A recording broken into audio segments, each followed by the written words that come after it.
Hello everyone, welcome to my channel. Hi, আমি সাবানা। আসসালামু আলাইকুম এভরিওয়ান, তোমরা সবাই কেমন আছো বন্ধুরা? আজকে আমার বোনর মাধ্যমিক পরীক্ষা, আজকে দ্বিতীয় দিন। কিন্তু ফার্স্ট দিন আমি একদমই ভিডিও করতে পারিনি, কারণ আমার পরীক্ষার কথা মনে পড়ে যাচ্ছিলো আর সেই টেনশানটা হচ্ছিলো।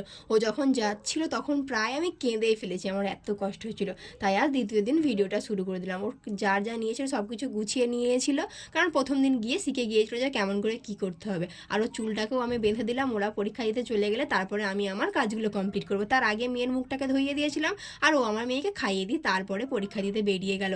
আজকে মা যাচ্ছে না, দাদার গাড়ি করে ওরা সবাই মিলে পরীক্ষা দিতে চলে যাচ্ছে। ও চলে যাওয়ার পরেই আমি নাস্তা পানি কমপ্লিট করে নিয়ে বিছানাটা ঝেড়ে নিচ্ছিলাম, কারণ শবে বরাতের দিন আজকে, আর আজকে হুজুর আমাদের বাড়িতে পড়বে, তাই জন্য সব কিছু রেডি করে দিচ্ছিলাম। আর হুজুরও সেই মতো চলে এলেন, উনিও ওনার পড়াশোনাটা চালু করে দিলেন। শবে বরাতের দিনটা সবার যেন ভালোভাবে কাটে, আল্লাহ সবার দোয়া যেন কবুল করে নেয়, সেই মতো সবাই নামাজ পড়বে। সবাই ভালো থাকবে, সকলকে খোদা হাফেজ, বাই বাই বন্ধুরা।